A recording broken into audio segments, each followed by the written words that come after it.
Olá, queridas famílias da Primeira Igreja Batista em Cabo Verde, Minas Gerais, queridas famílias de irmãos e amigos nossos, familiares, que Deus nos abençoe e neste dia, considerado o Dia dos Pais, queremos trazer uma palavra aos pais, às famílias, aos pais que não transferem a sua responsabilidade, né, para outros, aqueles que não são apenas progenitores, mas são pais que assumem esse desafio da paternidade. Nós queremos trazer uma palavra da palavra de Deus, uma palavra de gratidão a Deus, uma palavra de alento, de desafio e de esperança. A gratidão pelo dom da vida, é Ele que nos concede essa oportunidade, o dom da vida, essa dádiva incomparável. Agradecer a Deus nessa palavra de gratidão pelas bênçãos que Ele tem nos concedido. A bênção, por exemplo, de sermos pais é uma dádiva de Deus. Os filhos são dádivas de Deus, herança do Senhor. Nós, minha família aqui em particular, agradece a Deus muito mais do que pelo Dia dos Pais. Desde 1992, o Dia dos Pais para nós ganhou um significado mais que especial na nossa família, porque recebemos de Deus a bênção da cura do nosso filho, que ainda ia completar 2 aninhos, não tinha 2 anos de idade, e deu entrada no hospital lá no Rio de Janeiro, Hospital São Sebastião do Rio de Janeiro, em estado grave, em coma, direto para a UTI quando chegou naquele hospital, por causa de uma meningite, e foi curado após 10 dias de internação, sem nenhuma sequela. Então, para nós comemoramos no Dia dos Pais a bênção maior, né, de Deus ter preservado a vida do nosso querido filho. Você também recebeu de Deus muitas bênçãos. Há um hino no cantor cristão que fala: conta as bênçãos, conta quantas são que tem recebido das divinas mãos. Conta, é um desafio, conta uma a uma, dizer de uma vez, não consegue. Hás de ver surpreso quanto Deus já fez. Que Deus receba o nosso louvor e a nossa gratidão por esse cuidado que Ele tem para conosco, por esse privilégio que Ele nos concede, né? De sermos pais, de vivermos sob seus cuidados. A palavra de alento vem de Deus, né? Não vem de nós. A gratidão vem do nosso coração a Deus, mas o alento vem de Deus para nós. Vem do Deus que é o Deus de amor e o nosso refúgio. E o texto bíblico que eu quero deixar está na carta aos Hebreus, capítulo 6, versículo 18. Diz assim, Hebreus 6, 18. Para que, mediante 2 coisas imutáveis, nas quais é impossível que Deus minta, forte alento tenhamos, nós que já corremos para o refúgio, a fim de lançar mão da esperança proposta. Nós que já corremos para o refúgio, que é Deus, nós recebemos este alento, o alento de sabermos que pertencemos a um Deus que se importa conosco, se importa com o nosso sofrimento, se compadeceu tanto ao ponto de enviar seu Filho Jesus para vir a este mundo e tomar sobre si as nossas dores. Jesus se compadeceu do sofrimento humano ao ponto de chorar. Ele chorou, se compadeceu. Na morte de Lázaro, Jesus chorou. Quando ele viu aquela viúva de Naim levando o seu único filho para o corpo do seu único filho para o cemitério, Jesus parou aquele funeral e ele se compadeceu, e ele se achegou, e ele tocou naquele esquife, e ele ressuscitou aquele jovem, o devolveu à sua mãe. Ele se importa, ele se envolve.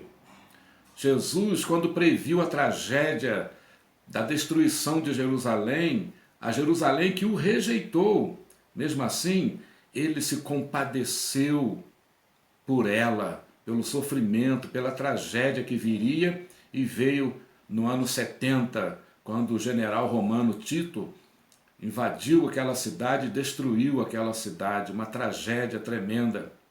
Ele vê o seu coração, o nosso coração, ele vê a sua dor nas tragédias da vida, como essa tragédia da pandemia. O Brasil ultrapassa, infelizmente, tristemente, os 100 mil mortos. Ele se compadece com amor verdadeiro. A hipocrisia, o cinismo, pertence aos homens, mas o amor de Deus é verdadeiro, ele se compadece de verdade. Ele conforta os corações que sofrem. Nós pedimos isto, que Deus conforte e console os corações que sofrem direta ou indiretamente com essa pandemia. Que Ele fortaleça o seu coração. O desafio que trazemos da palavra de Deus está também em Hebreus capítulo 6. Então você que tem a sua Bíblia pode acompanhar essa leitura. Se você não tem uma Bíblia e deseja tê-lo, fale com um familiar seu que é da Igreja Batista em Cabo Verde e nós vamos providenciar um exemplar da Bíblia para você. Hebreus capítulo 6, 17 diz assim: Por isso Deus, quando quis mostrar mais firmemente aos herdeiros da promessa a imutabilidade do seu propósito, se interpôs com juramento. O desafio é ter o propósito supremo de Deus como seu propósito de vida. Isso é um desafio para nós. Se tornando assim herdeiro da promessa de Deus. Que desafio! Que promessa é essa? A promessa da adoção de filhos. O que Deus mais quer para cada um de nós é que sejamos seus filhos adotivos. Em Gálatas 4, 4 a 6, Gálatas 4, de 4 a 6, você pode ler depois, nós vamos ler esse texto aqui, acompanhe apenas com atenção. Mas, vindo a plenitude dos tempos, Deus enviou seu Filho, nascido de mulher, nascido sob a lei lá do Velho Testamento, a lei de Deus, para remir os que estavam debaixo da lei, para comprar, né? Para remir, a fim de receberem a adoção de filhos. E porque sois filhos, Deus enviou aos vossos corações o Espírito de seu Filho que clama, Abba, Pai, Pai, Papai, com intimidade, filhos adotados por Deus, como herdeiros, com os mesmos direitos dos herdeiros. Olha que coisa maravilhosa. Como nos tornamos filhos adotivos de Deus? Será que é através de uma religião? Será que é através da nossa própria bondade, merecimento nosso? Não. No Evangelho de João, capítulo 1, muito conhecido o Evangelho de João, né? Capítulo 1, versículo 12, diz assim: Mas a todos quantos o receberam Jesus como Messias, Salvador, receberam em seu coração, creram nele. A todos quantos o receberam, deu-lhes o poder de serem feitos filhos de Deus. Nenhuma religião tem esse poder. Ninguém tem o poder de se tornar filho de Deus. Mas a todos que receberam Jesus, Deus concedeu a eles esse poder de se tornarem filhos de Deus. João 1, 12. Que coisa maravilhosa. Esse é o propósito supremo de Deus. a nossa redenção em Cristo Jesus. Se o nosso propósito, nossos projetos e nossos sonhos forem direcionados para os nossos próprios filhos, que são dádivas de Deus, bênçãos de Deus, mas se os nossos projetos, nossos sonhos forem direcionados apenas para eles, ou para os bens materiais, sabe o que vai acontecer? Nós vamos viver deprimidos quando eles se forem. Um dia os filhos crescem e se vão. Você já ouviu falar na síndrome do ninho vazio? São pais que colocam nos filhos toda a sua esperança, seu projeto de vida. Aí um dia eles se vão, o ninho fica vazio e eles entram em depressão. Então, nós temos que colocar o nosso propósito de vida, direcionar o nosso propósito de vida como nosso bem maior, não é? Nossos ideais, nossos sonhos, nossa esperança em Deus. Um autor, creio que foi Robert Schuller, disse o seguinte: o ser humano não morre quando para de respirar, mas quando deixa de sonhar. Sonhar como projetar, né? Projeto de vida. Quando ele para de sonhar, ele morre. Mesmo que ele esteja respirando fisicamente, ele já morreu. Então, vamos colocar o nosso projeto de vida em Deus, a fonte imutável.